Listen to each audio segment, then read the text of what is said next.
Welcome back into the Full Moon Podcast. The first full football weekend is behind us, and I'm joined by NESN's Swiss Army knife, George Balekji, to break it all down. We talk about everything. We talk about his wedding overseas, his honeymoon overseas. We talk some football, Sunday football. We talk Patriots. We dive into a lot of stuff across the NFL, and then we even end it with some career advice because he's working at NESN now. He's got a great gig over there. He's worked very hard, climbed some markets to get there.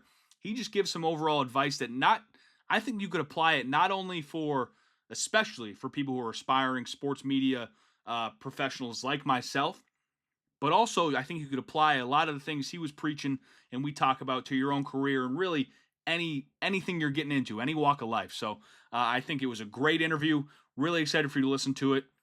Finish, as always, with Today on X and State of the Moon. So we might as well get right into it. Football's back.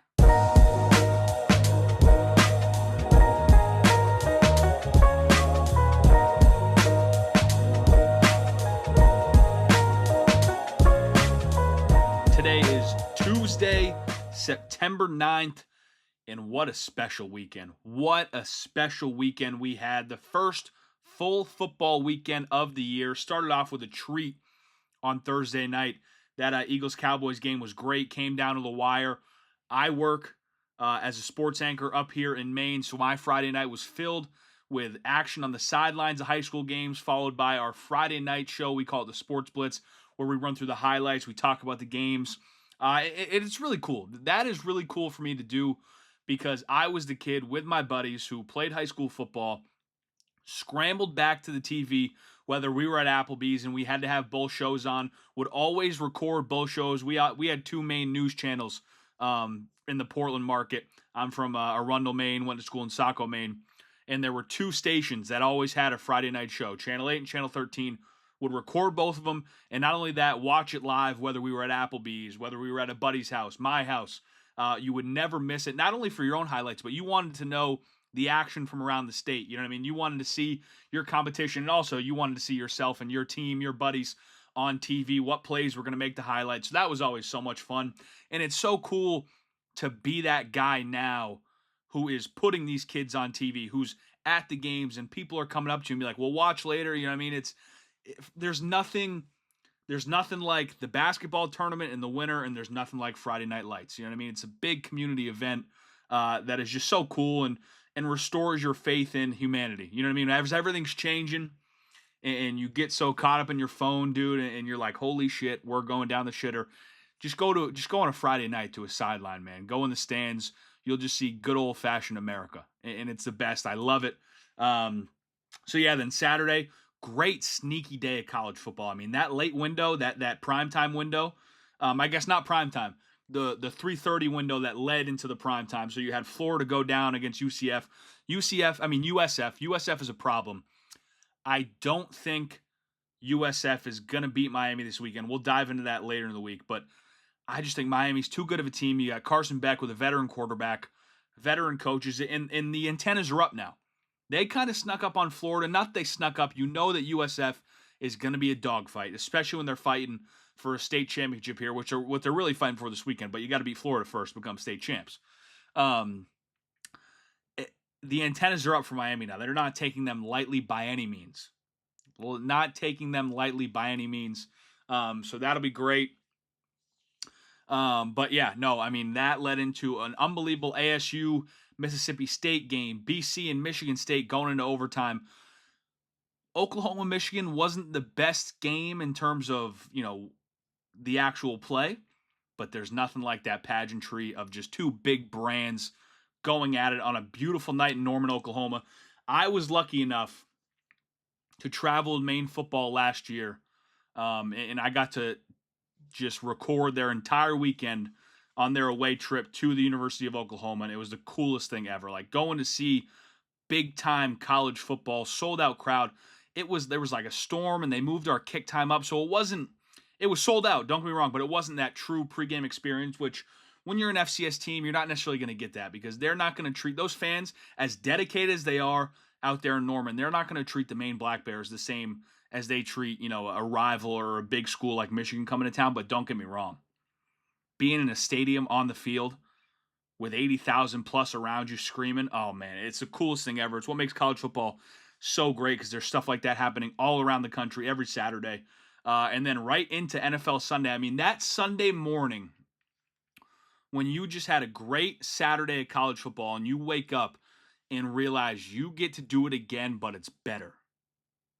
And like you get rewarded for a Saturday of college football with an even better slate and a better day on Sunday. It's just the best. Like you forget how great it truly is until you're in it. We talked about it. We talked about how long the offseason is. We've hammered this home on the podcast about how you got football season and the offseason. That's all life is broken down to. And you only learn to deal with the offseason. And you have to trick your brain to forget about how great being in football season is. And the best part of football season is there's no easing into it. We talk about the blue balls of August. We've talked about that.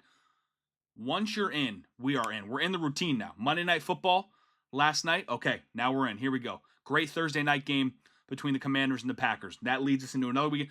We're in the schedule now. We're in the schedule. Don't take it for granted. We're going to blink, and we're going to be in Week 5 NFL in October. I mean, just one game at a time, one day at a time. Even enjoy these, Tuesday, Wednesday of no football. Take a moment, decompress. I was even overstimulated at the beginning.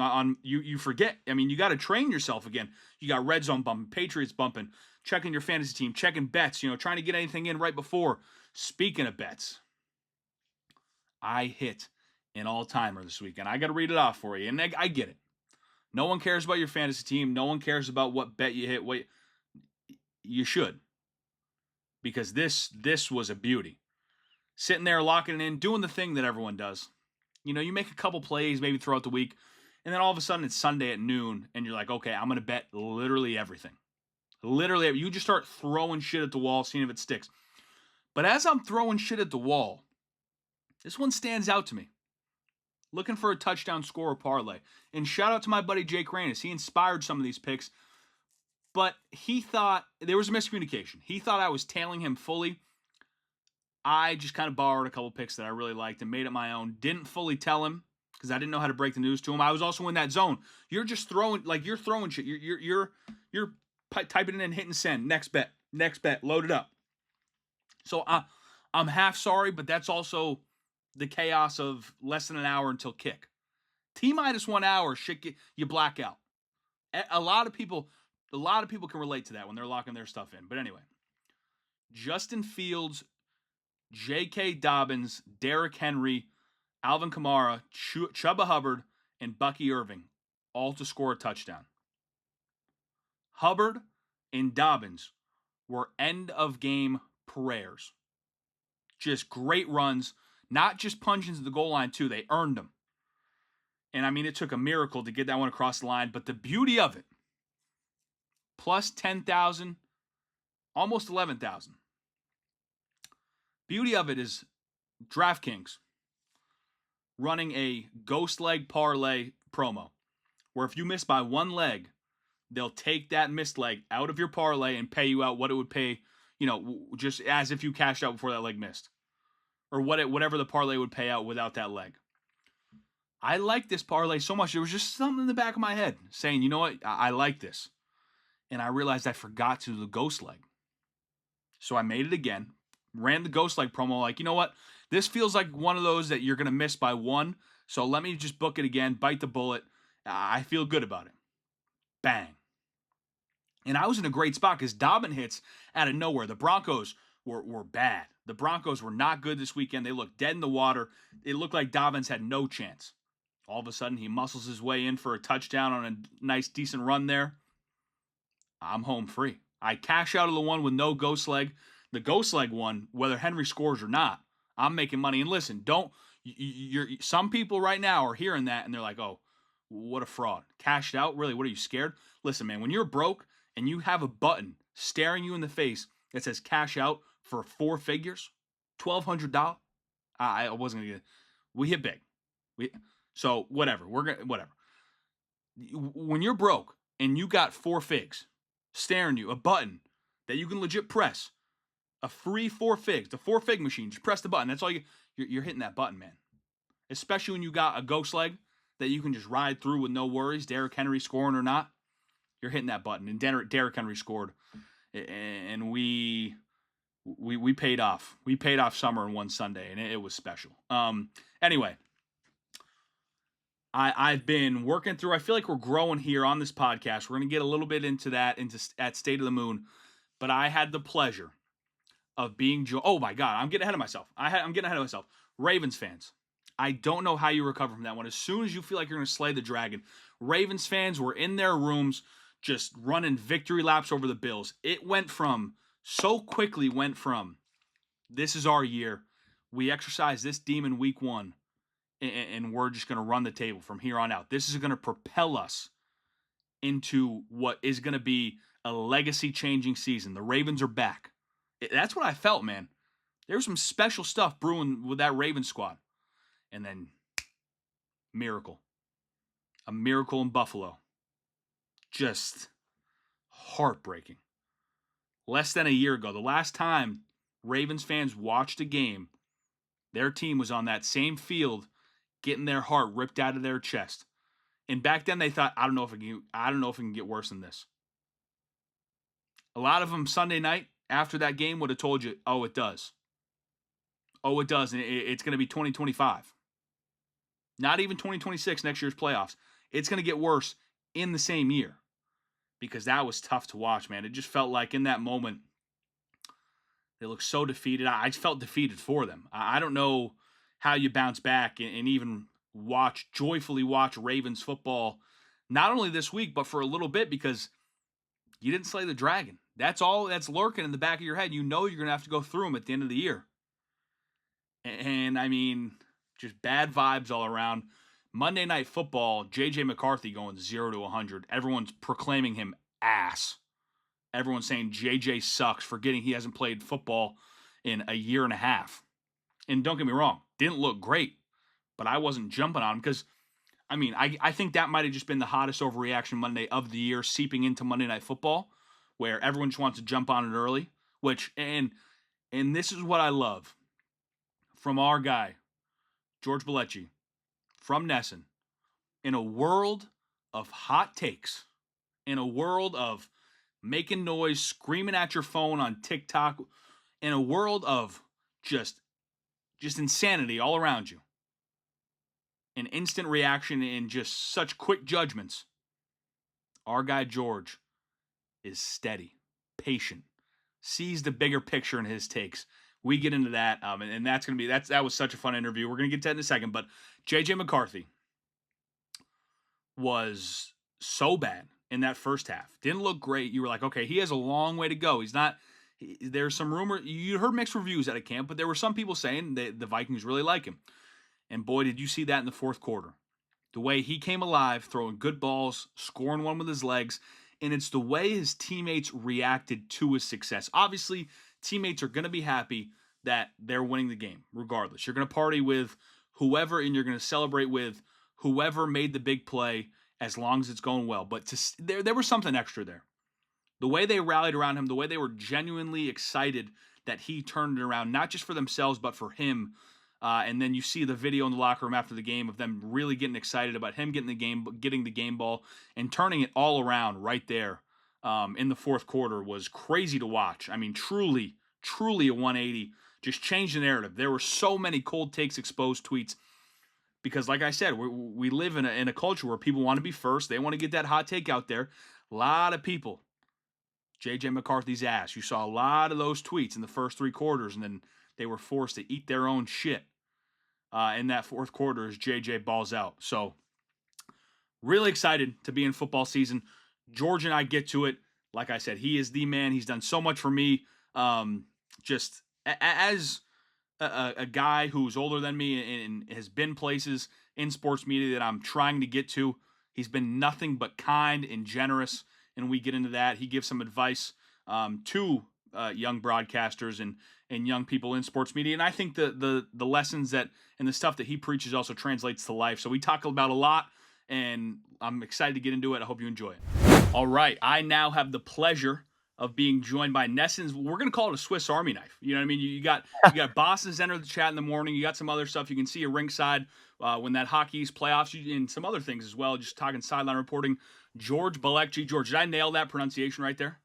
You got it. Bingo. You got it down, Jack. I And, know Webb's a really difficult last name, so you're used to mispronunciations. I appreciate you, but you did. You got mine right. You I did. love it. Yeah, Webb's difficult. You know, it really trips people up from now and again. But no, first off, before we get to any football here, I mean, I'm seeing all over Instagram a European wedding, European honeymoon. It looked like the time of your lifetime. I mean, what can you say about that? No, it definitely was. A lot of there's added stress of planning anything internationally, but also is kind of what my wife and I wanted. I'm Lebanese, she's Lebanese. If we did it here in the States, it would have been 500 people. The best way to not let that happen, because we both wanted around 120, you do it international, and literally the reasoning of you can't invite someone is the place can only have 110 people, literally max. So, but it was awesome. It was intimate. It was our families. It was like, my best friends growing up who were like my brothers too. It was the best though. She planned the hell out of it. It was great that it was just outside Barcelona, a city we've traveled to together and we love. And then the honeymoon after, just going for me, it was going to Italy. Like Mallorca was great, it was relaxing. Italy was a highlight. A lot of walking, a lot of drinking espressos and cappuccinos, a lot of espresso martinis and amaretto sours, and then a lot of pasta. And the best thing, Jack, you don't feel like crap after you eat the pasta over there because it's all natural. It's all organic. They don't put anything in it. There's no sulfate in the wine. So you could have 3 bottles. You don't wake up hungover. And it was a lot of history to see too. So yeah, the wedding was amazing. The honeymoon was really good. And to be honest, though, I was eager to get back though. It was like good to get back into a routine after and get back to like the day to day over here in the States. Yeah, I think that is. I've never been to Europe. That's probably not only is it on the bucket list, but the food. You know what I mean? Like you said, people say you don't feel you don't. People say you eat like gavone over there. You know what I mean? But Yep. you don't gain any weight when you come back. So that's true. We can confirm that. Dude, I mean, we're on the East Coast.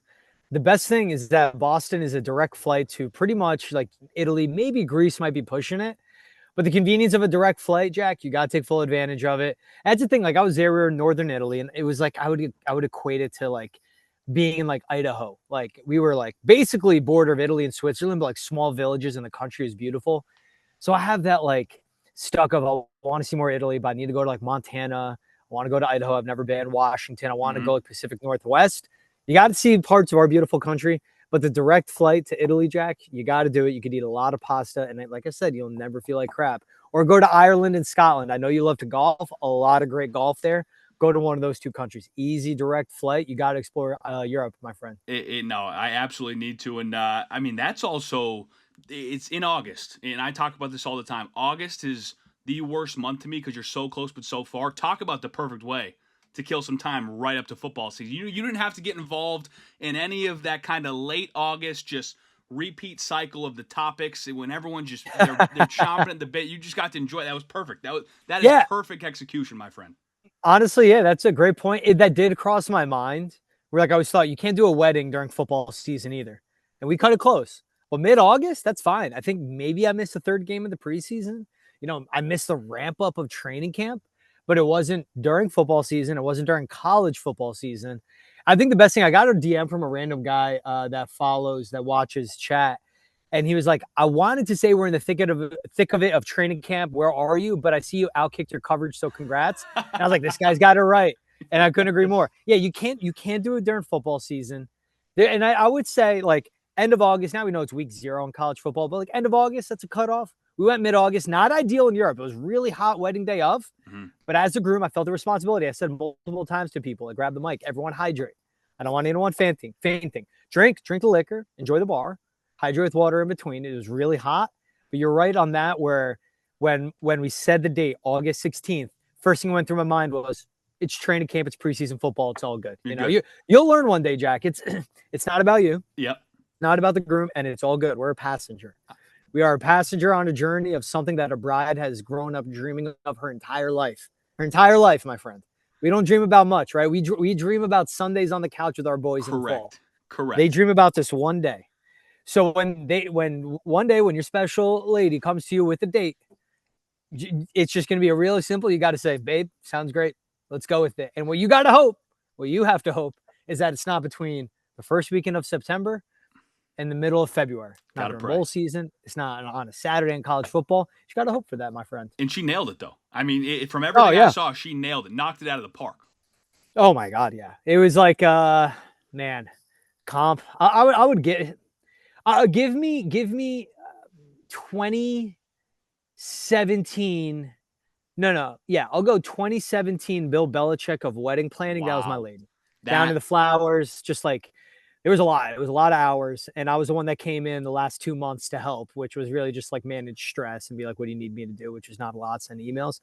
But definitely wasn't 2025 Belichick or 2023 Belichick. But 2017 Belichick, that was my wife planning this big day. and not only is it the execution, I mean, it is the execution. It's the time in the film room, it's the time in the meeting room, and then just nailed it. So you got to love Yeah. that.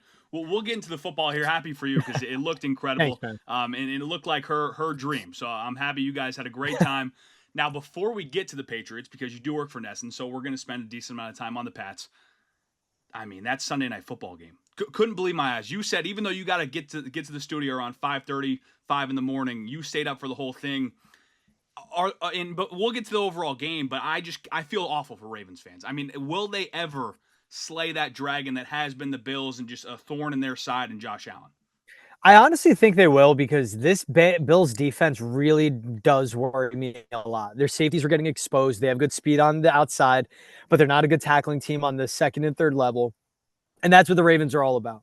I mean, it's the one play that we had at the end where Lamar Jackson breaks 2 ankles on defensive linemen, rushes, kills his defense. You get your heart ripped out. You finally have him stopped. He goes video game mode. And then Derrick Henry just erases angles. It doesn't make sense to be that big, that fast at his age still doing it.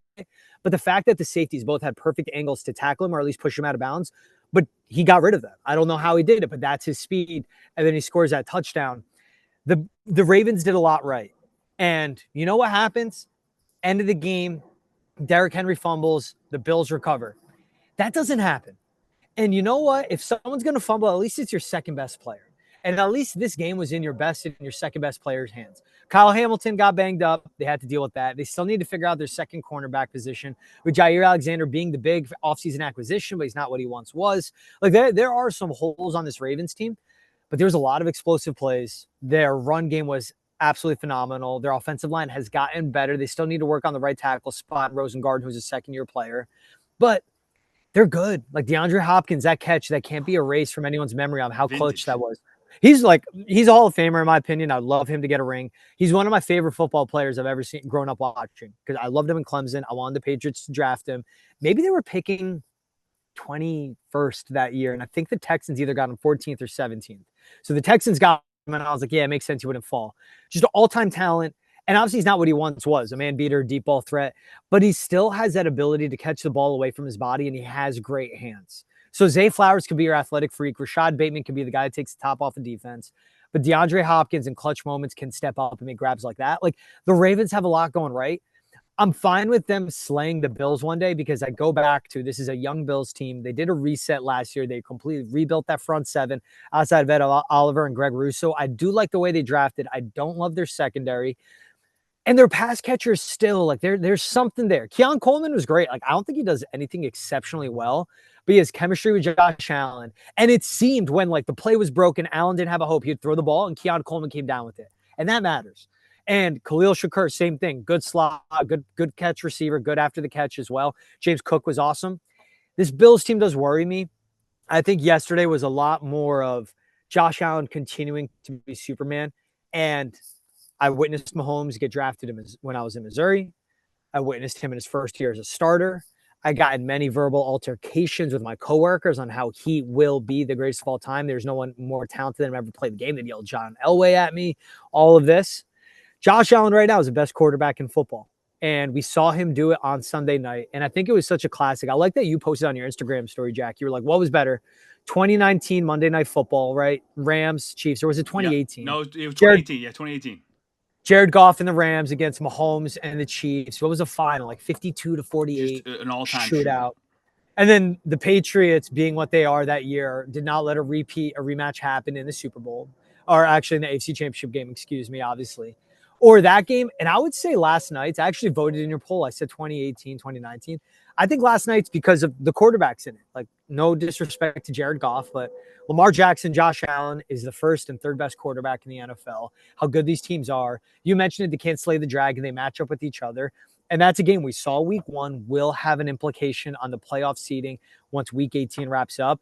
So I just love that game. I think both teams are really good. I am worried about the Chiefs, how old they looked. Like, I think that the Chris Jones, like the legacy contract for Chris Jones, the legacy contract for Travis Kelce, the over reliance of let Hollywood Brown get back healthy. Let's see the receivers. Like Brett Veach's ego is kind of getting in the way a little bit with the contracts he's been signing. They should have done more in free agency, maybe traded some guys. But I think it will be Bills or Ravens out of the AFC, which isn't a hot take. The Chargers can give them a little threat. There are some good teams in this conference, but I have full confidence that the Ravens can slay that dragon, being the Bills and Josh Allen. But I love how much of a classic it was. And yeah, I wake up at 4:30 for my show. It was worth the lack of sleep. 100%. I felt it this morning. I can't do that every night because I feel the lack of energy and I got to monitor the caffeine intake. But it was worth it for that game because that was an all-time classic with the stars and the studs stepping up. And that one being in Buffalo, too, where they were down and they came back and they ended up winning it on a walk-off Matt Prater field goal who's been with the team for like 2 days. Insane. He just flies over from wherever he was living. And just like that, you're in a moment where I couldn't help but just cringe at his nerves probably. And again, he's a veteran. He's been in plenty of situations like that. But they give you the chip shot. You know what I mean? Everyone expects you to make it. Those Bills fans, as soon as they center it with Josh Allen, they're coming off the field like they already won. And then you're like, the kick. Yeah, just a little part of me was like, is he going to just really choke and shank this? But I'm happy for him that he didn't. And going back to your Keon Coleman point, I thought them taking a one-on-one goal line fade on that 2-point conversion to tie it with Keon Coleman, I thought that spoke volumes about what they think about him as a pass catcher. Do you think the same? Yeah, he was a basketball player at Michigan State before he went to Florida State. And like, that's kind of his game. He's not athletic, but he's a good leaper and he understands how to outbody defensive backs. So I agree. I hate the play call, but you're right where if it's gotta have it, like they make that play call. And in a way too, here's the thing with the Bills and any team, it's the same thing. Jason Tatum every year is going to miss a clutch shot in October that doesn't make sense. And we all bitch about it, but I love it. Because he's figuring his stuff out when the games don't matter. Now, this game did matter. But the Bills, in a way, and Joe Brady in week one was saying, let's run this with Keon Coleman. High pressure, high intensity, high stakes. Only one shot. This isn't third down. Like, there's Josh Allen and Keon Coleman knowing that play call comes in. Like, you got to have it. And it wasn't the best pass from Josh Allen. I didn't love the play call. But that's putting the pressure in that situation where, Keon, they failed there. And I'm sure they're talking about it. I think failure is one of the best teachers in the world. Josh Allen failed on that throw.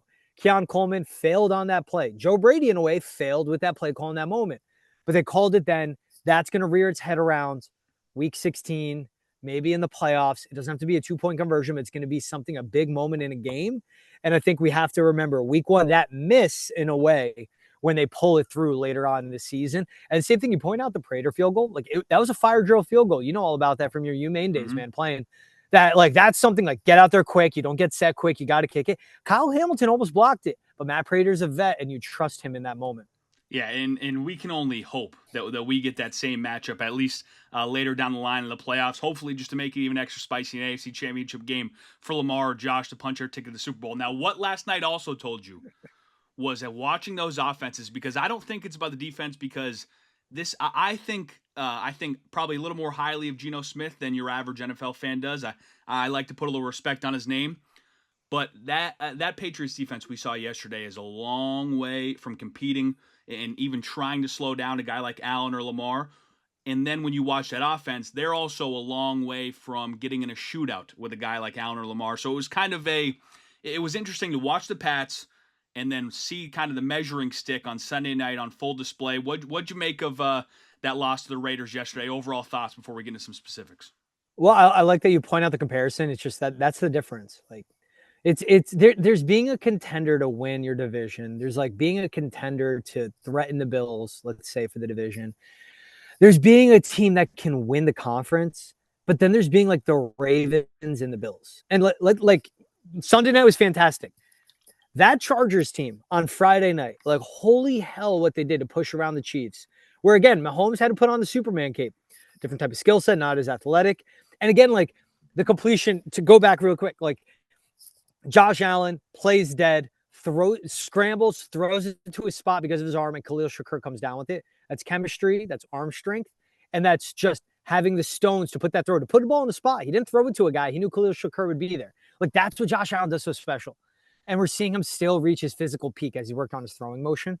It's just the contrast between the class of the NFL, and that is the Bills, that's the Ravens, the Chiefs on a down year. That's what the Chargers have been building up to. And then this is the Patriots and another year of a rebuild. Love it or not, when they hired Gerard Mayo, said, okay, this is year 1 of 3. Like, this is what Robert Kraft has to give him. You have to give him 3 years. Now, 12 weeks in, I was saying you can't. It was just such a mess. And there were people out there. I wasn't even pro Mike Vrabel. I wanted Ben Johnson, right? We recorded this before Monday Night Football. I cannot wait to see what Caleb Williams looks like under Ben Johnson, because that'll be a reflection on him, right? This is year 1 of another rebuild. Like, you have to hit reset. You have to get your roster out. Look at all the draft picks they let go, not caring. Look at the misses on the draft picks. Look at the draft picks that have worked out for the Patriots, though. Jared Wilson was good at left guard. Like, we didn't notice him on the screen. Will Campbell was good until the 4th quarter. We did not notice him. I was watching the game with my brother-in-law. He goes, how do we know if Will Campbell's doing bad? I go, we would notice. And if we're not noticing it, that means he's doing good. You know that as a former offensive lineman, man. By the way, Jack, I'm an offensive line truther. I love that. Most important part of a football team is your offensive line. You got to get the quarterback right. Yep. The most important part of a football team is the offensive line. And I appreciate that. You got to win in the trenches. Yeah, I got you, my man. Like, it's the most important part. You got to get that right. So they got that right. Travion Henderson, he runs really well behind his pads. Like, I know his speed. He's also bigger. Seeing him in person, he's actually bigger than I thought he would be. He looks smaller at Ohio State. He looks bigger on the NFL field in a good way. And he's fast. He's elusive. He's really good with his hands and after the catch. But he runs behind his pads, which I like. Like, that shined through as well. Stephon Diggs did good. But the contrast between the Bills, the Ravens, and the Patriots, where I put the Patriots as a 10-win team. The defense yesterday was concerning. Drake May was concerning. Christian Gonzalez with his hamstring. Like, I predicted 10 well before the season. It's because how their schedule breaks down. Christian Gonzalez's hamstring, that was like, all right, they're 8, but I'm going to stick by 10. Let's see how it goes, right? Like, I got to have some fun. I got to stick with the take, right? But there were concerns walking away. It's also a reminder on how long it took for the Bills to get to this point. Because also all the Drake May talk. Josh Allen was not accurate or good his first 2 years. Year 3 of him with Brian Dable is when there was a connection. He got more accurate, and that's when he exploded onto the scene. With the Ravens, how long have they had the Lamar Jackson? He was drafted, I want to say 19? Yes, thank you. He was drafted 2019.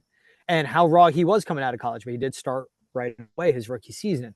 And they still haven't gotten his receiving room right, but they're piecing it together. This stuff takes time. It takes time, and the personnel matters. The offensive line is the most important part of a football team. You're not going to win a Super Bowl unless you have a serious quarterback, but it takes time to get it all right. It's going to take time for the Patriots to get it right. Like you said, we'll get into the details. I had issues with the details on defense, and I have a lot of issues with the details on offense that we saw. Yeah, and I want to get to your Henderson point. The thing I love about Henderson is, as an offensive lineman, nothing will piss me off more than a running back who won't just knife. This guy knifes with violence. When he decides that, okay, the play's done, they got me dead to rights here, I'm going to run through whatever's in front of me with full force. Like, it's a quick pop too, and it's extreme. And the Patriots, though, a lot of people getting on May in the pass game and his inaccuracy. I couldn't agree more with you that people need to be patient.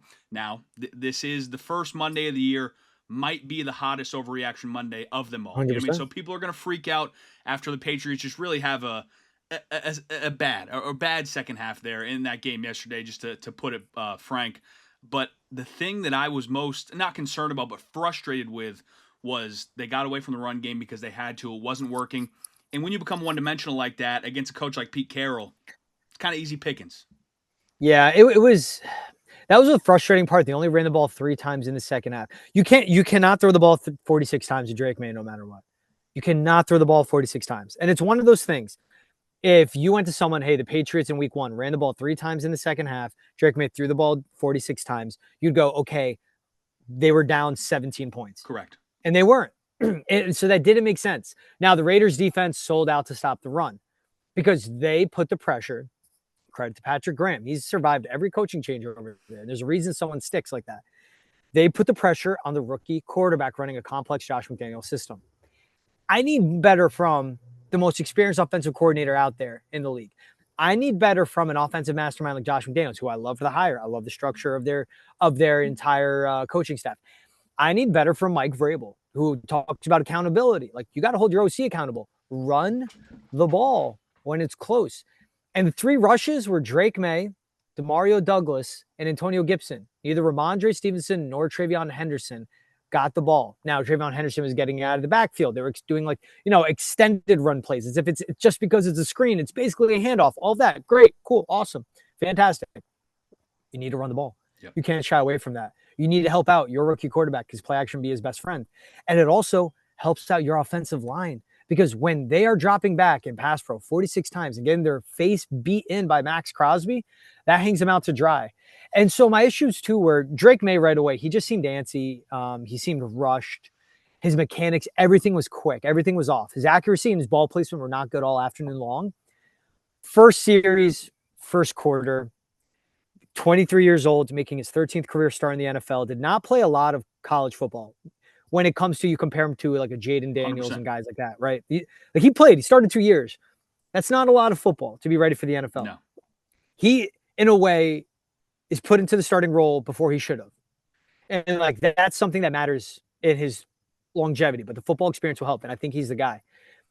He never settled down. And that was frustrating because I know how talented he could be and I know how good he's going to be. I like that they have Miami in South Beach for a bounce back game because the Miami team's soft. That's a good get right game before they face the Steelers. But even in the fourth quarter, he had that third down completion to Stephon Diggs. Great pitch and catch. Drake made a Stephon Diggs money down. That ball placement was far away from Stephon Diggs' frame. Mm-hmm. He reached out and got that. Then the next play is that Mac Hollins drop. But really, the timing was off. Like, that ball was in Max Hollins' face before he even turns his head around. Mac Hollins has to get there quicker, but Drake May has to be better with his timing. At least have your receiver's eyes looking at you so they know, like, there's anticipatory throws and catches. So the timing never seemed right. Josh McDaniels and Drake May, I was disappointed because I expected them to be better prepared. Like, because this is also, too, where I could give him the excuse he hasn't played a lot of football all off season long. Since last season ended, you knew you were QB1. Since Mike Vrabel took over January 12th, 13th, he knew you were QB1. Okay. Since Josh McDaniels was hired, you knew it. So it's from January to September, what was yesterday's date? The 7th. From mid-January to September 7th, you knew you were the guy. There should be no excuse on lack of execution. Yeah. And there was. The offensive line played good at times, bad in others. His ball protection was not good. He had no pocket presence. This is all in 1 week. So if someone's watching just that part, they would think I'm the biggest Drake May hater when I'm saying he's a bust. I don't think he will be. And I don't think you can even use the B word with him until the end of year 3. People are going to jump after year 2. They're going to say this. They're going to say that. Guys struggle. It goes back to my overall outlook on failure. You have to be allowed to fail.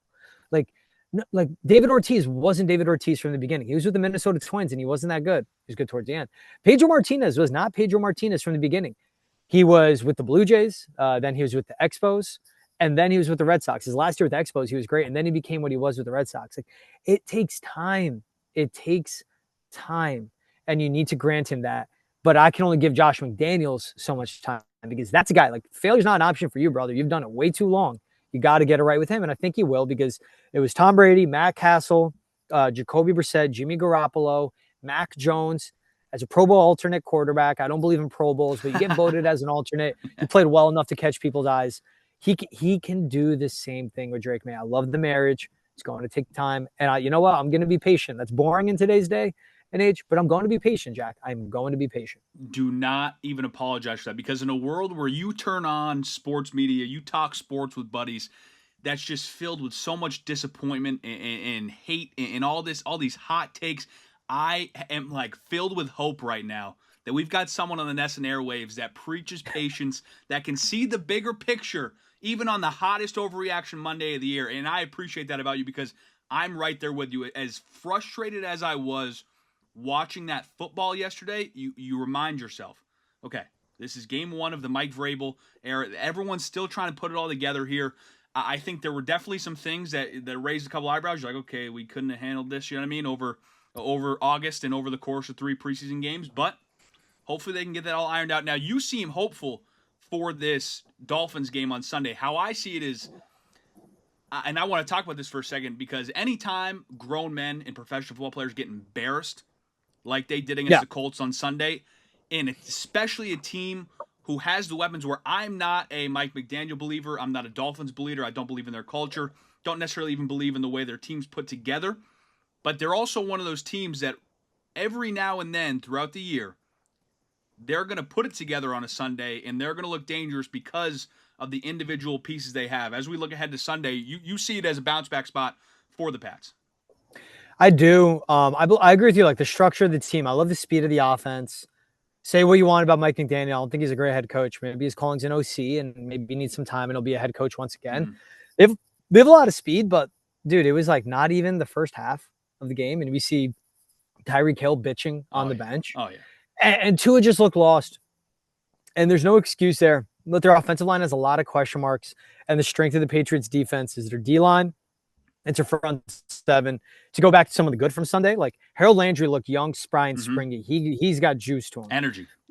When Terrell Williams stopped getting cute with his play calling and let Milton Williams and Christian Barmore rush passer, like there was pressure being brought by the front seven. He was blitzing heavily. And in a way, that's a reflection of I don't trust my secondary entirely. Patriots have young safeties like Jalen Hawkins and Del Pettis. That first touchdown, we saw Jalen Hawkins just miscommunication, letting Trey Tucker behind him. Number one job as a safety, don't let people behind you. You especially don't let people across your face. Now, it went behind him, but you don't let people cross you. Don't let them behind him, and it did. But then he had the big interception after the Carlton Davis PBU. He obviously had the big sack. Like, he bounced back and made plays. But this Dolphins team, defense is it's just not good. Yeah. They have a lot of speed. It will be a tough matchup. You get them at home. They got embarrassed too. But the Patriots got embarrassed. Like the Patriots got embarrassed themselves. And it's one of those things where the only thing that gives me hesitation with the game is that it's in South Beach and weird stuff always happens down there. But this Miami team is really bad. Yeah. Like you let Daniel Jones look great. And respect to Daniel Jones. I think he's actually a good fit with Shane Steichen in Indy. The reason Shane Steichen got that job is because of Jalen Hurts in 2022. Not as good, similar skill set, and that's Daniel Jones or Jonathan Taylor in that backfield. They pushed with Steichen.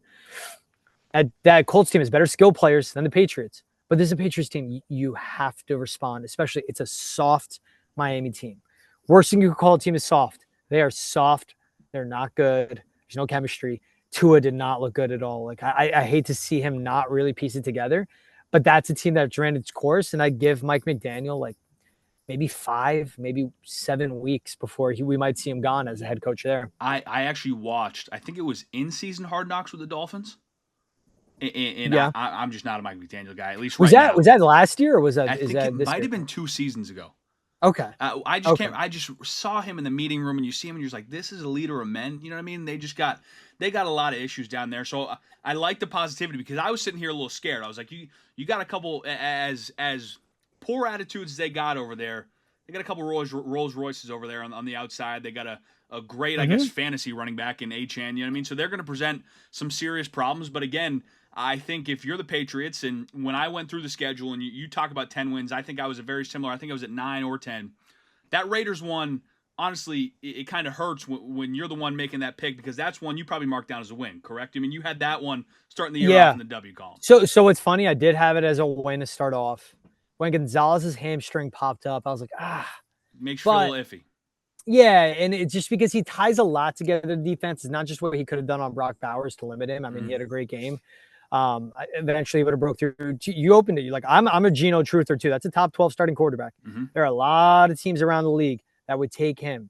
They would prefer them. There are 19 teams around the league, I believe, that would take him over their guy, honestly. And he played well. And Chip Kelly, they executed well. They could not run the ball, but they were getting a push up front at first. But it was a game I gave them as a win, just because that defense for the Raiders is not good. Max Crosby is great. That defense isn't good. Yep. And that's what was frustrating. The Patriots offense made the Raiders defense look good. Yep. And that's what kind of gave me some discouragement in a way moving forward. So yeah, I marked that as a win. Miami, I go back and forth on. I'm going to mark it as a win now. Like if I look preseason, what I had on win the loss, I probably had that as a loss because it was in South Beach. Now I have it as a win because the Patriots got embarrassed and the Dolphins looked that bad. Yep, I'm with that. Now let's get to just some kind of broader NFL topics here. Dolphins. We already talked about Dolphins. Lions, I meant. Lions, that's about as, because of what you thought of the Lions, a little bit embarrassed as well in terms of where you might rank them in your head and their stature in their spot in the NFL hierarchy. Was that the Lions maybe regressing this year, or was that the Packers just that good? What'd you make of that game yesterday? I mean, it could be both. You can't see the Lions offense just not being what it once was and not say there's a regression there. They lost key starters up front. They lost Tanner Engstrad, their passing game coordinator. He's with the Jets now. Look at what Justin Fields and the Jets did. Mm-hmm. They obviously lost Ben Johnson to Chicago. They lost Aaron Glenn to the Jets. Again, look at how good that Jets team was. They should have beat that Steelers team. A lot of luck happened, and a bomb of a field goal from Chris Boswell, and the Steelers got the win in New York. But they lost a brain trust there. I do think there's a Lions regression. This is also the Packers team. Like, you add Micah Parsons, he only played 28 snaps, and you saw his impact. It's the gravity he draws in pass pro. It's the effect he has. Very first down, he's on. Third down, he's on. He gets a pressure on the QB. Obviously, gets that sack at the end. And this is a really good Packers team. Jordan Love was never healthy last year. Hurt his knee week 1. Returned. Hurt his groin. Was never 100%. The offensive line is revamped. Matthew Golden is a reliable downfield receiver for a rookie. You saw him and Jaden Reed connect. Him and Tucker Kraft connect. The run game is there. This defense led by Jeff Hafley is legit, and it's Matt LaFleur in his system. It's one of the most beautiful offenses you'll see at any level of football. I mean, I think they had 6 of Jordan Love's first 16 pass attempts went over 15 yards. It was explosives everywhere. And then they stopped throwing in the second half because they didn't have to. Yep. It is beautiful football by the Packers, so I want to give them credit. But there will be a regression from this Lions team. And I will say, like, they're the takes that I've said it. And, we're trying to go for, like, what's a bolder take we could say on air? Like, what's something, you want to put out there? I do think the Lions miss the playoffs. I'm with you. It's a competition in their division. It's how good the NFC is. They can sneak in as a wild card team, but when you're facing that division, you lost your brain trust. There is going to be a rock bottom for Detroit. It's going to be hard, but it could be 9 wins and missing the postseason. I don't think the Lions make it in because I think they've just lost too much on the coaching end. It's going to take a while to revamp it back up. And it's the NFL too. Every year there's a team you think's a lock for the playoffs that's missing out and a new team emerges. That's why people love it. That's why it's so great. Yep. I'm right there with you. And the thing that really opened my eyes to the Packers is, for a couple of years now, you recognize them as a threat. Okay, they're a threat. That they could be a tough out maybe in the first round of the NFC playoffs. And then they go add a piece of Micah Parsons, which I've always thought of a pass rusher as a luxury for a contender. You know what I mean? If you have a guy on the edge, and for him to really be effective, everything else, and really take over a game and win you NFL games, playoff games, championships, it's a luxury for a contender.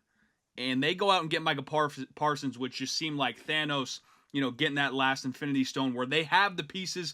Jordan Love is just going to take a next step here, seemingly against a good Lions defense that you saw yesterday. So I'm buying all the Packers stock. I kind of did after the trade, which was to no one's surprise. I think a lot of people did in that. But after seeing them yesterday, I mean, they're going to be a tough out. And not only a tough route, I think they could be a favorite here in the playoffs. Yeah, I think so too. It's this Eagles team. Like, they played a bad game against Dallas and they still won. And they're just stacked. Like, they are Thanos with the Infinity Stones. You have all-pro offensive tackles. You have an all-pro caliber guards. You have an all-pro caliber center. You have all-pro caliber receivers. You have the best running back in the game. You have an all-pro caliber quarterback who's fighting his way to being like the top 5 combo. Yeah. And the defense is really good, but they lost a lot on the pass rush. But you're right on, like, Parsons being that luxury piece. And you know what? But, like, that's the window for the Packers right now. They paid the QB. They've drafted the offensive line. They always draft well at O-line. They've drafted a lot of pass catchers. There's going to be no Christian Watson. Let's see how Dontavian Wicks is. But Jaden Reed, Matthew Golden, Savion Williams. You can see big plays at the end of the year. The rookie from TCU. Josh Jacobs is there as a reliable running back. And then this defense. Devontae Wyatt, Quay Walker's been better. We'll see if Lucas Van Ness can be any sort of impact. Yeah. It's also how they remolded that secondary held together by Xavier McKinney. You add that Micah Parsons, because in the playoffs, he will be a difference maker. And that's a guy, too. Like, they go with the window now. Hafley is all about creating pressure and having your safeties protect the back end. You're going to let up big plays, but, bend, don't break, which a lot of people play now in the NFL, that type of defense. But he's that guy. Like, it's going to be the key plays. And they look across their division. It's Caleb Williams, it's J.J. McCarthy, it's Jared Goff. You need to make sure those guys, their Sunday is hell when they match up against you. And getting a Micah Parsons does that. You see it tied together. And it was just his impact. He hasn't practiced all summer, and he was making the plays he was. It's nuts. Just insane to think about. And that's in a way of, like, he goes from Dallas, who's always competitive, who's always a good team. He's going to Green Bay. I think he's going to walk and be like, oh, this is a serious football operation. Mm-hmm. Like Brian Gutekunst, he makes the football decisions, not the thousands of owners they have. Matt LaFleur, offensive mastermind, cool, but Jeff Hafley's just going to let me play. Like, I think he's going to see the difference of a football operation, how much more serious it is in Green Bay than it is in Dallas. And I think that will refresh him. I mean, you could even say that the Packers are the anti-Cowboys. You know what I mean? No owner, and the exact opposite of an owner that has his hands in everything and is holding press conferences, making noise. I mean, that's going to be fun to watch now. Staying in the NFC, the Giants have themselves a little Patriots a year ago situation here where you got the young QB. Okay, do we just let Russell Wilson go out there and get killed and lose football games? Or do we throw Jackson Dart out there and get some reps? And where do you stand on that? Because I still haven't really decided. Last year I was team play. How am I? Brissett. Last year I was team play Brissett. Let him take the hits. Let Drake May kind of just see what it's like to be in an NFL system. And I still kind of lean that for Jackson Dart, especially in the division the Giants play in. You know what I mean? So where do you stand on that? So I was the same way last year. Because I just did not like the offensive line structure at all for the Patriots. The offensive line for the Giants is concerning. I'm just anti-Russell Wilson because he's one read and his eyes go down. At this point, I don't understand why he's on a roster. Everything we heard about him with Seattle and in regards to Denver to come out, like he doesn't seem like a guy that his teammates want to play for. Mm-hmm. And so what puzzles me though, I don't necessarily lean Jackson Dart. I look at Jameis Winston, who are like his highs are high, the floor is really low. Like he's going to be the reason you lose games, but he'll be the reason you win them. And his teammates love him. And that's a guy that's refound himself as a leader. And end of the day, I'd rather go with the guy that the guys in the locker room want to play for, because Brian Dable has to look out for his job. Yep. And if he loses the locker room, he's gone. Now, eventually he will end up starting Jackson Dart because he has to save his job. Him and Joe Shane have to save their job in that fashion. And I do like Brian Dable. But Dart's coming from a system in Ole Miss. It's a college system. It's not close to the NFL. To your point, he has to learn it. There has to be that redshirt year. I think you get him last 6 weeks of the season, Dart will be starting. But if I'm Brian Dable, sounds like he's committed to Russell Wilson this week. If there's not an improvement, I'm meeting with my leadership and I'm going, do you guys want to play from? They say no. I go, Jameis Winston. They say yes. I'm starting Jameis. Yep. And I'm just cutting Russ. It's something where I did not understand the structure of the QB room. I understood drafting Jackson Dart. I actually like that pick a lot. I think he can be really good. Agreed. I would prefer a better mentor. Why not Jameis Winston, Joe Flacco, and Jackson Dart? People laugh at that, but seriously, why not that? I don't understand the Russell pickup at all. They're not paying him a ton because the Broncos still owe him money, and it's fine. It's so I was ready to turn the page past Russell Wilson before he was even signed on the Giants. I would go Jameis. I would let Jackson Dart continue to learn, and then week 10, week 11, you got to give him the keys because Brian Dable needs to keep his job. And if Jackson Dart shows flashes, go to John Mara and be like, hey, look what I got here. I got the franchise quarterback, and that'll buy him another 2 years. And you know who else I think is ready to move off Russell Wilson? Malik Neighbors. You see that yesterday?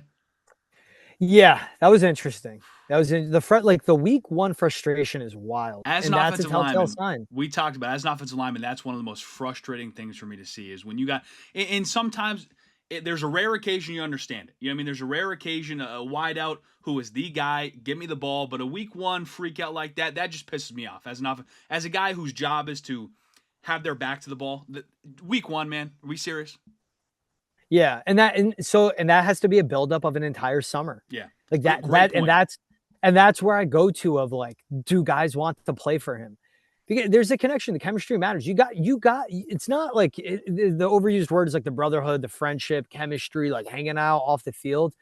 But you got to look at the guy and be like, he's going to die because of how much he busts his ass, how much he cares, how good of a person he is, or how much he's willing to die. I'll die for him. That's the end of the day. I think that's what sports and like a football, a contact sport, a violent sport is like.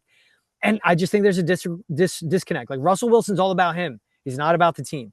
And you know what, too? The guys that will do that will put their bodies on line, but are all about them. You're not going to play hard for. There was a disconnect in the Cowboys locker room between Micah Parsons and the rest of the guys, and he had to be dealt. There has to be something there where that's not a week one thing. It's something from the moment Russ stepped in the building. And Malik Neighbors, really talented. He knows how good he can be. And he's looking around. BTJ catching a touchdown. Marvin Harrison Jr. catching a touchdown. Guys in his draft class. Guys he played on the same team with. Having great days. He dapped up his former college quarterback, Jaden Daniels, after the game And he knows, like, get me the ball. Like, I am a playmaker, and that's how wide receivers are wired. You give him the ball once and he breaks a game open and he'll be happy, but you got to keep Very feeding happy. him. And I just think, again, there's something there that's not from one game or one quarter or one play. It's an entire summer percolating, boiling, and bursting, I feel like. Now, I've got a theory that I haven't chosen the side of. I'm just keeping an eye on it for this season. Part of the reason for Bo Nix and Jaden Daniels, their success their rookie year, I was also a sixth-year COVID guy in college. I used it all up just like those guys did. I want to monitor this is all those reps in college, that those extra couple years of eligibility, those extra snaps at a high level playing SEC and Big Ten ball. Do you think, and Jaden Daniels looked good yesterday, Bo Nix not as much. I want to know if that experience and them being rookies at 24 years old is maybe going to give them a pass on a sophomore slump. What do you think of that theory? And after what you saw yesterday, where do you stand on it? I don't think the extra experience age would give them the pass on the sophomore slump. I would just say what the rookie season they did would, right? Yeah. Like that's where you get the grace. Like CJ Stroud had a sophomore slump and his offensive line play was not good. Bobby Slowick ended up getting fired. I don't love what they ended up doing with Nick Caley as a replacement on OC. We'll see. Bo Nix did not look good yesterday. He's still a tunnel screen merchant, but Gene Daniels is special. I think that guy's top 5. Yeah. He really can be. I'm not going to give him to him yet. Like Justin Herbert to me is the 5th best QB in the league. But I would put Jaden Daniels in their conversation if he starts to continue to piece it together. So I would say it's more of their rookie season. Now, being a 6th-year guy, being 24, having that extra football all around, like not only playing, but learning the game, physically developing more, that's what set him up for success to hit the ground running as a rookie. Drake May literally turned 23 9 days ago. Crazy. He's still growing. Like, you know it, like I know it when I was 18. And I thought I was my strongest. And then I was 24 and I thought I was my strongest. And now I'm 31 and I'm moving weight that I wasn't moving before. But it's also the mental part of it too, that the continued physical development, the guys have not peaked yet. Yep. And it's part on why they're in the NFL too, because guys that draft them, no, they're not peaking yet either. They're not done growing. The rookie season to me gives more of a pass. But I like that theory though, because that's something I'll be watching for. Yeah. Keep an eye on it for me. And again, we go back to your patience piece with Drake May. Just give him a little bit. Give him a little bit. Now if we're having similar conversations a year from now, okay, then we can talk. Then we can have the hot takes and really start to get upset. But I'm excited to see him develop over the course of the year with Josh McDaniels and just how lucky I love the week-to-week NFL stuff. Like the fact that beginning of the week is reaction. On Wednesday, you kind of turn the corner. You get to look ahead. I mean, I'm just so happy to be back in the routine. You got anything else that's on your mind in terms of NFL? Anything we didn't cover? Man, Bengals seems concerning me with Joe Burrow. It seems like the same old story. It's just like that's scary. They always start slow. Like I just don't see Zach Taylor lasting past the season if there's not a leap forward. But that's also on ownership, like the lack of paying guys, letting guys walk. Jesse Bates, DJ Reader, all these key pieces throughout that defense, they let them walk. But from week 1 too as well, it's something where I think the Rams team is just sneaking out there. It's kind of what they've been. Like we just take Sean McVay and Matt Stafford for granted. And I don't think we should. That defense is really good. They had Josiah Stewart to Jared Verse on that front 7 and that pass rush. Josiah Stewart being a rookie they just drafted. I think that Rams team is going to be really good. And that was kind of like the week 1 takeaways of like looking around who is winning, who is losing. And the same thing, like you see again the patience you have to have a quarterbacks. Cam Ward, who went number 1 overall, taking a lot of bad sacks, a lot of bad IQ plays, a lot of bad drops. It takes time. You have to be patient when it comes to quarterback position overall rookies in this league. We got to play Jared Verse in 2021 when he was at Albany. And you're just like, this is a guy who doesn't belong here. You know, like the next year he goes to Florida State and he does what he does there, becomes a top pick, and now he is what he is. But like even back then, you're just like, Black Bears held him to only 2 sacks now.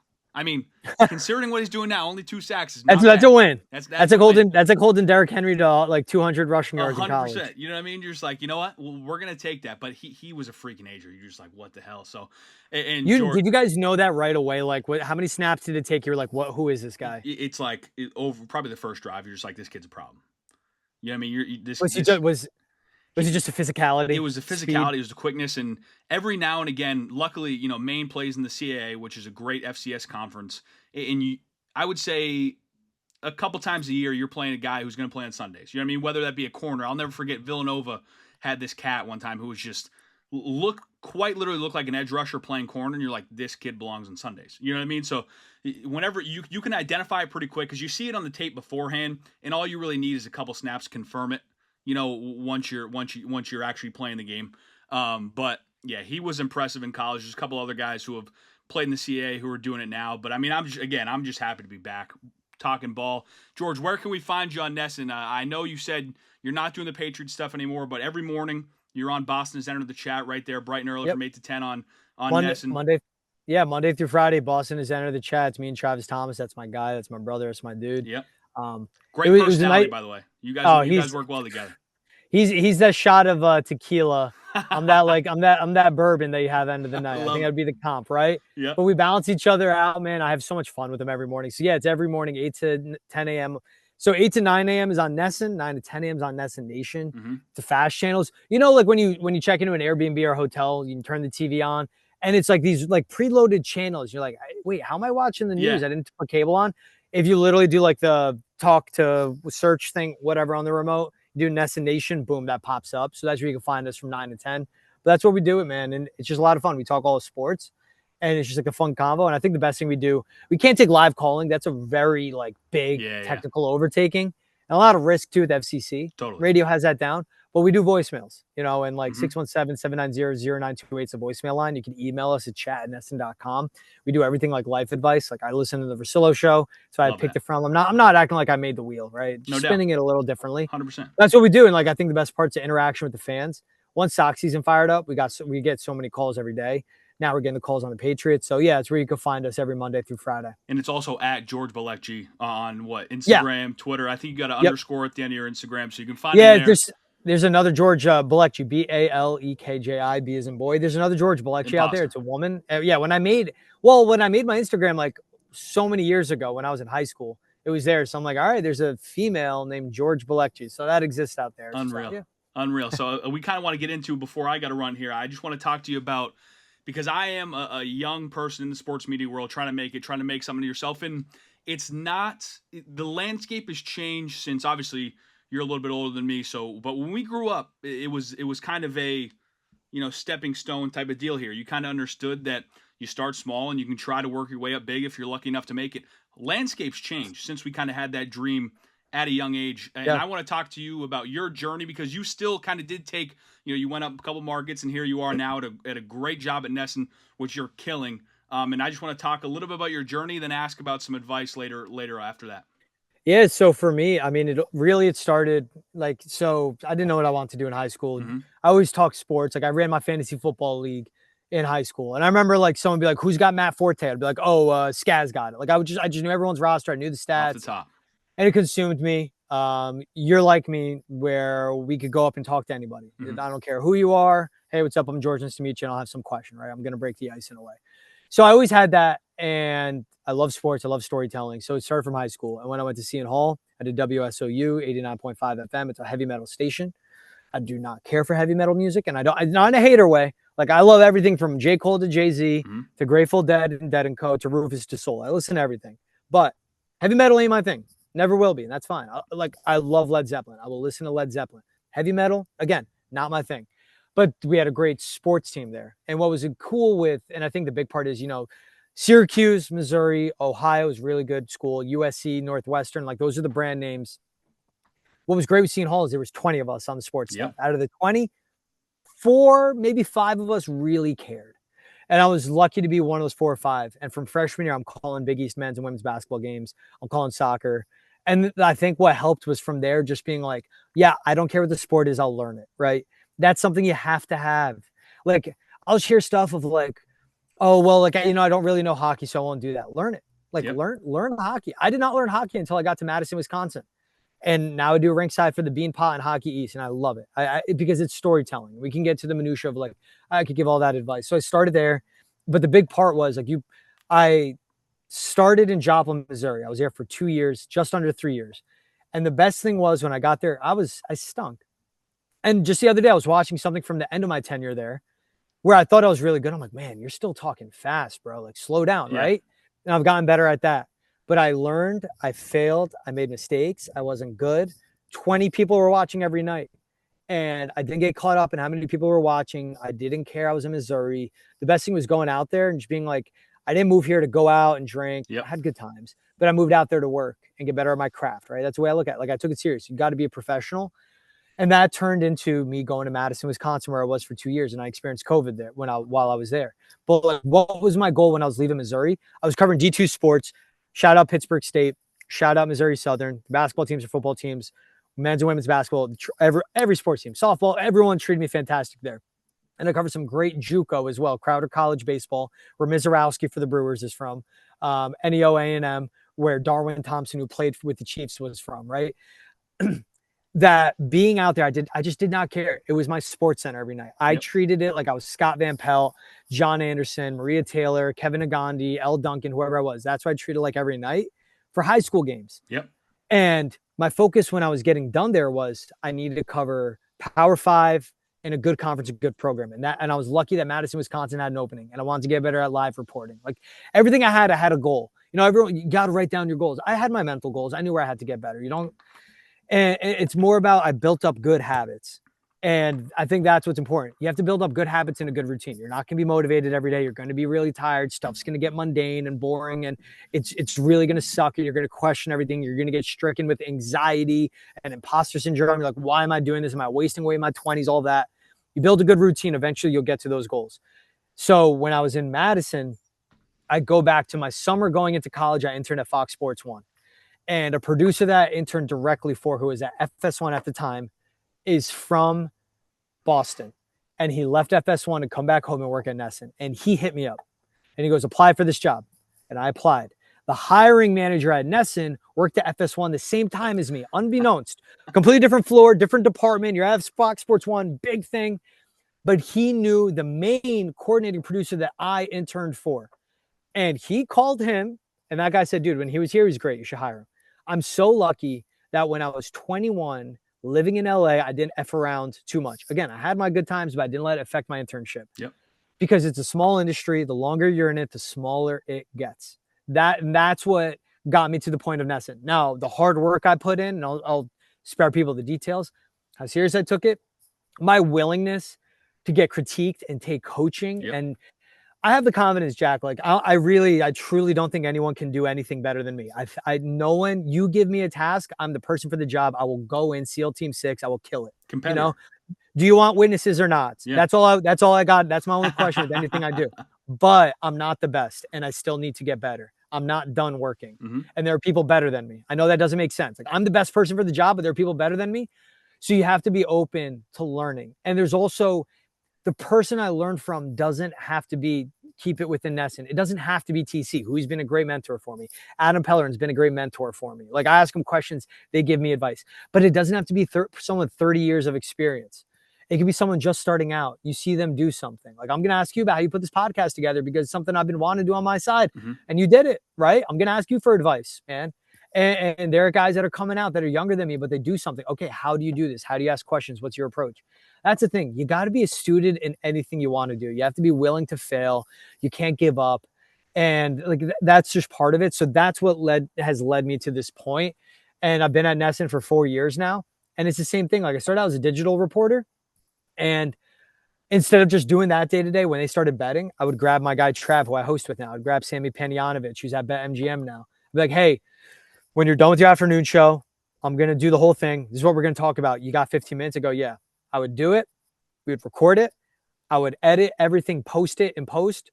And then one day someone was sick. They need someone to fill in on the betting show. And I was just doing that.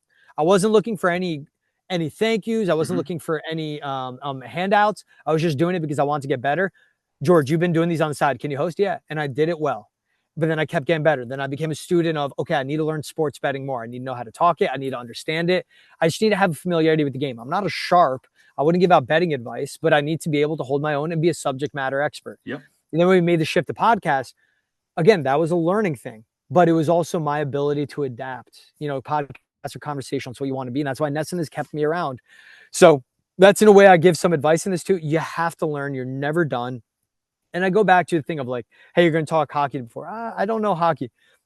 George, can you talk Tour de France? Yeah, I'll talk Tour de France. Just give me an hour. I need time, but 100%. I'm gonna do it, right? And that's part of it. What we do in our job too, in our field, every day it's different. You have to be a chameleon. Hmm. You have to be able to adapt to whatever the story is that day. And you don't know it. I don't know these. I don't know certain things I talk about, but I need to know enough where I could sound like a subject matter expert for 2 to 5 minutes, and that's what I'm gonna give you. And that's what you have to be able to learn. You got to grind, and you just got to stay humble through it all.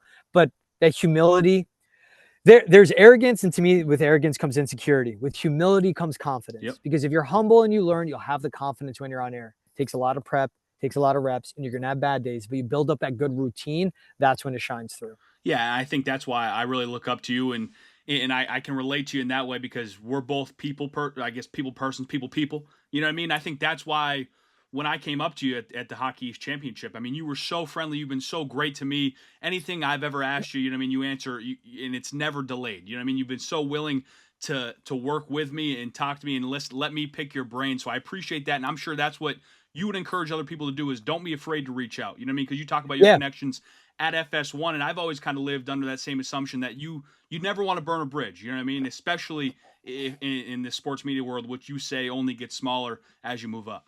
yeah. It was. I'll start with like the not burning a bridge. My first job in Missouri, worked with the news anchor. They were fine, and they applied for a job in a city. And the GM of it, this is a big market. The GM of that station in the big market, his kid worked at my starter station. That news anchor did not treat the crew the best way. Mm-hmm. They did not treat anyone in a good way. What did that GM do? Talk to his kid. How was this person? Nah, wasn't a good teammate. Didn't get the job. And that's not why I don't burn bridges. I treat everyone well. It goes back to what we're talking about with football. Yeah.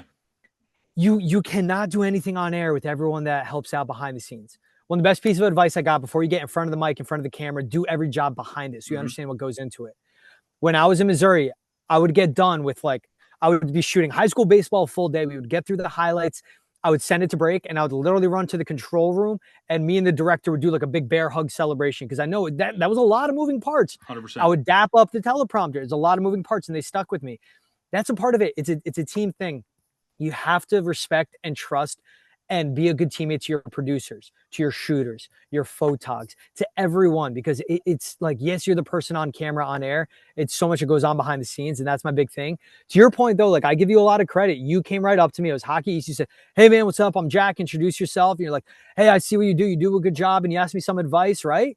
And then shame on me. I don't think I ever really followed up when we got in touch and I got your contact. But the next year I saw you again at Hockey East, you were covering Maine, and I remembered you. I went, hey, what's up, dude? And I felt in my heart like, wait, I got to get this guy's number. I got to get his Instagram, right? And that's how we got in touch. Now, also, same thing. I'm not perfect. Like, someone emailed me again for the third time. Hey, how you doing? Here's my reel again. If you haven't watched, I'm like, damn, I got to watch his reel and get back to him, which is on my to-do later today.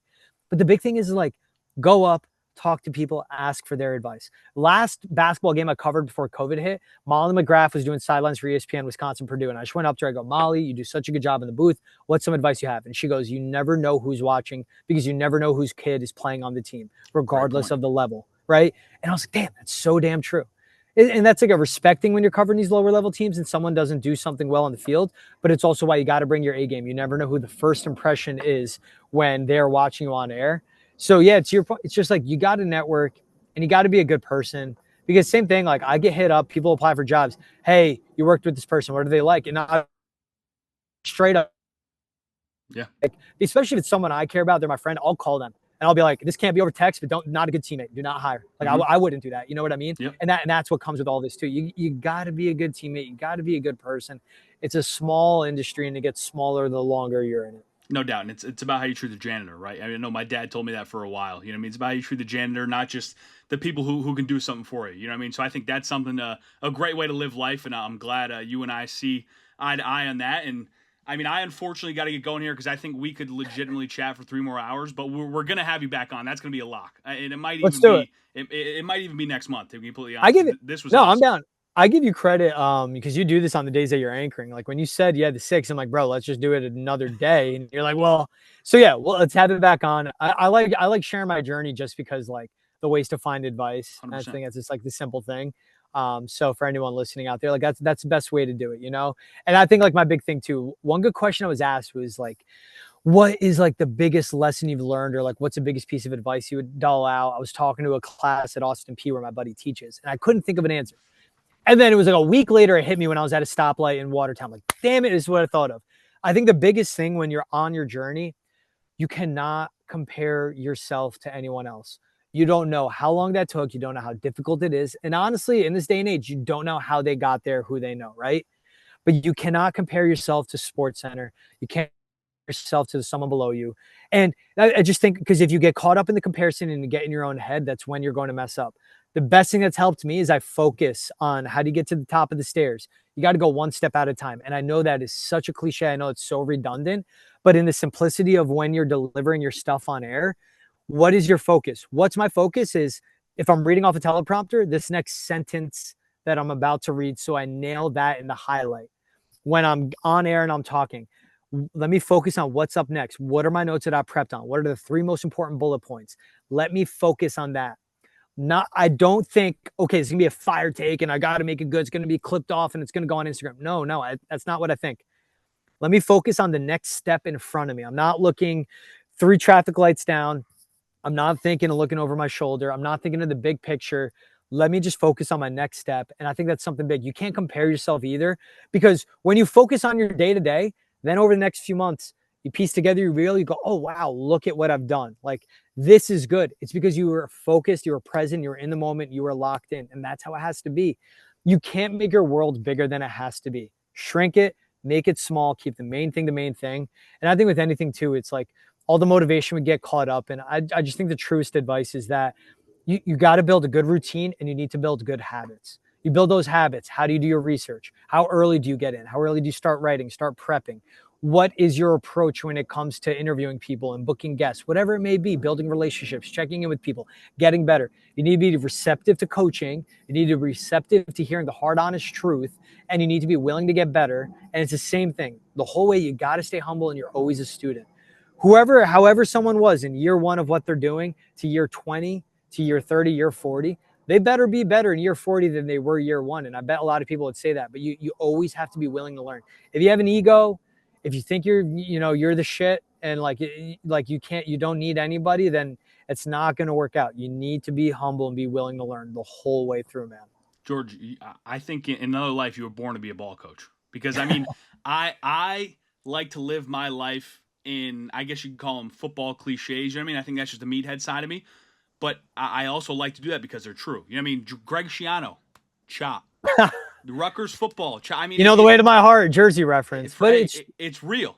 It's everything's a process. Everything's a process. And the way I related to now the most, like, I still lift weights and it's like, man, I'm so inconsistent. Like, I'll have 3 great months and I can't for a month. Like, life gets in the way, but I go out and like I have my daily walks, right? But it is of just like the fact of the matter is of like, you want to get to a benchmarking weight. You want to deadlift a certain amount. You're not just going to go up and rip 415.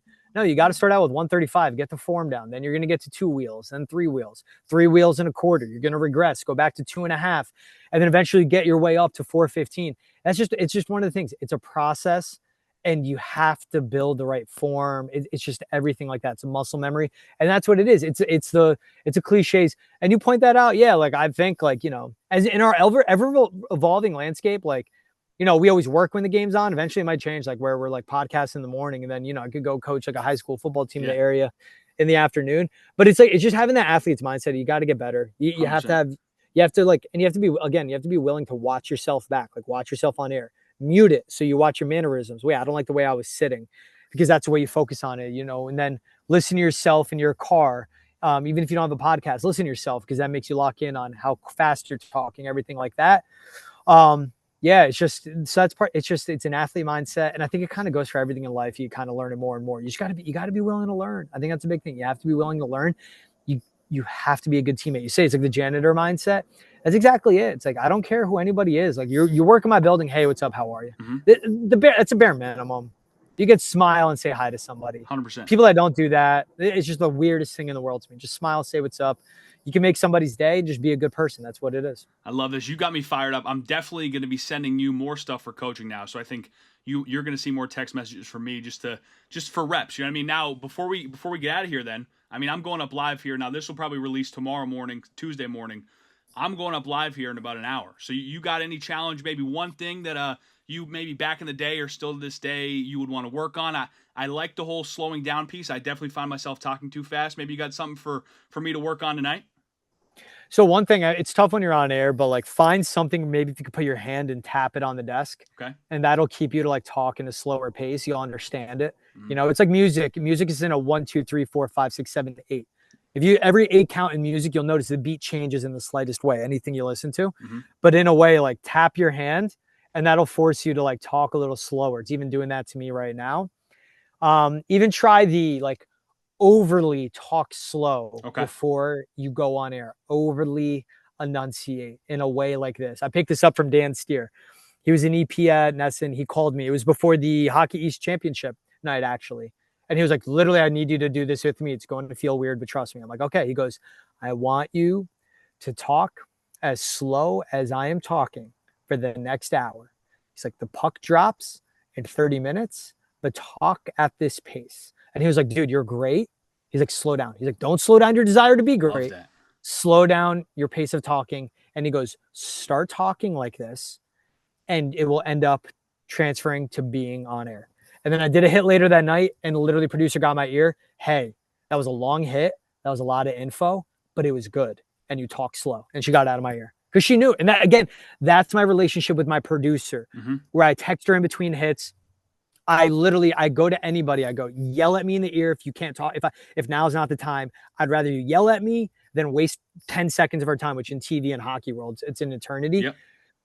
Again, it's relationships you build and being willing to be coached hard and being yelled at. Yeah. Talked sternly to. Like the producer is fantastic. I work with her. She's awesome. She's never yelled at me, Mm-hmm. but she'll be like, "Hey, not now." I'm like, "Cool, got it, awesome." Yep. Don't say anything back, you know.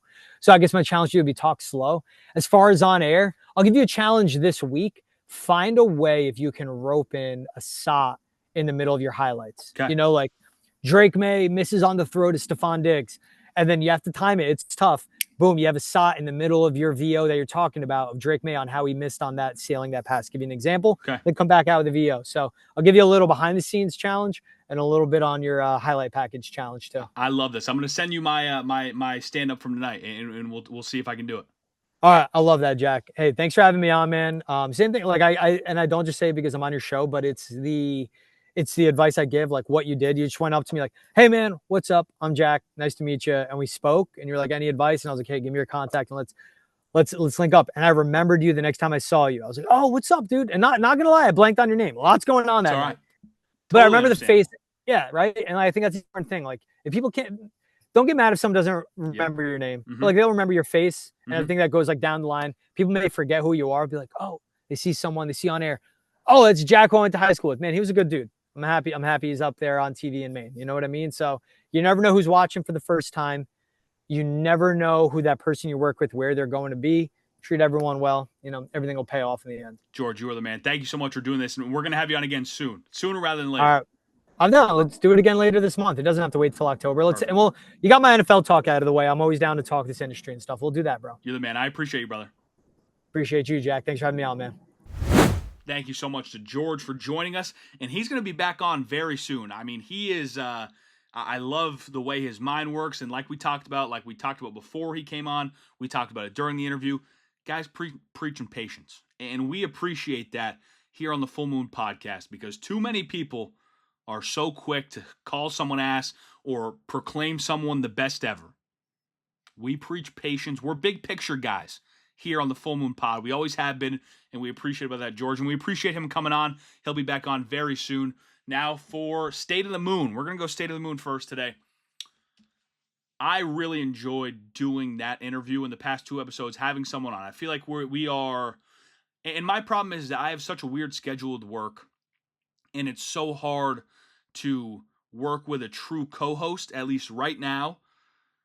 But I really enjoy the guest host kind of thing we've been doing. We're talking shop, and it's not just myself getting on here rambling, and it's not necessarily just interviewing someone and learning about them. Don't get me wrong, I love to do that too, but I also love having some conversation. You know what I mean? Having someone to work off of and invite and stuff like that. And Jeff Christianberry, one of my mentors, who's kind of the founder of even my passion for sports media, or I guess pointing me in the right direction. I guess I've loved sports media since I fell in love with Sports Center, but he was the guy who point me in the right direction and say, hey, this is something you could do. And he said, after listening to the Full Moon Pod, he was like, I think a co-host or someone to just bounce off of and play off of would really benefit you, because he cited that in the episodes that he had listened to, me working with another person, whether that's just interviews or bouncing off someone, is where I thrive. And don't get me wrong, we're still going to work on the opening monologues and talking to yourself, because that's a big part of this. I'm a big fan of Josh Pate.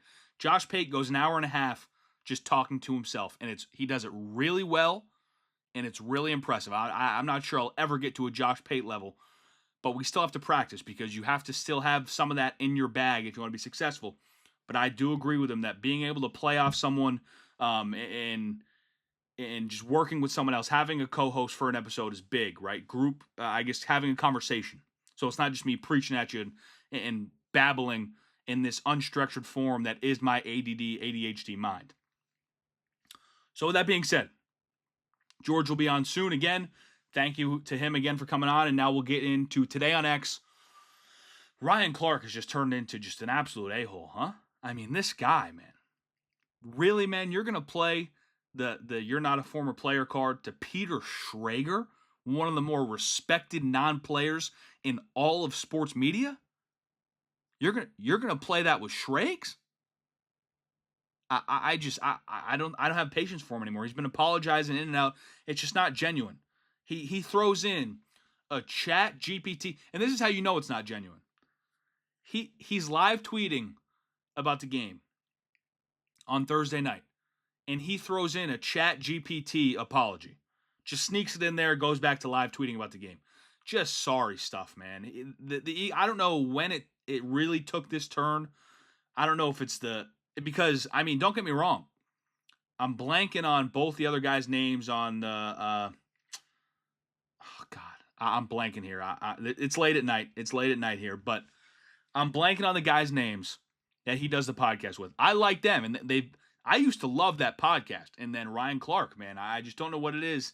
I don't know if it's an ego thing that he had so much success and really burst onto the scene and was one of these spearheads of this new media where former players and players are getting on the podcast scene and getting their voices heard. I don't know if it's an ego thing and he doesn't feel like anyone can tell him shit anymore. I don't like that comment at all. The former player stuff, a non-player's perspective is so crucial. And there are people, and I'm just being honest with you, as a former player myself, I'm not an NFL All-Pro. I was an average FCS ball player.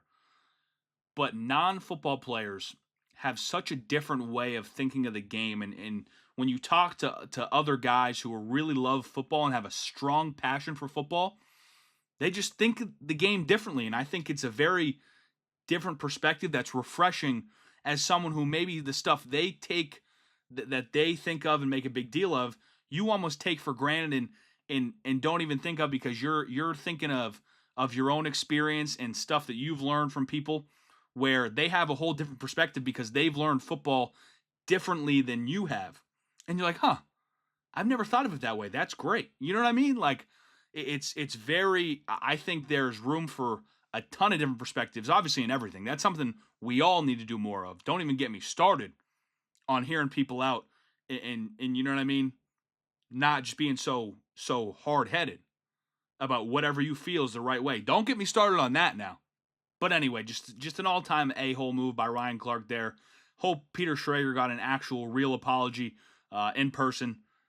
That wraps us up here. The great episode. I really enjoyed this one. I think we're going to get stronger here as the football season moves along, as we bring on some guest hosts and things of that nature. So thank you again so much for listening. I can't stress you enough.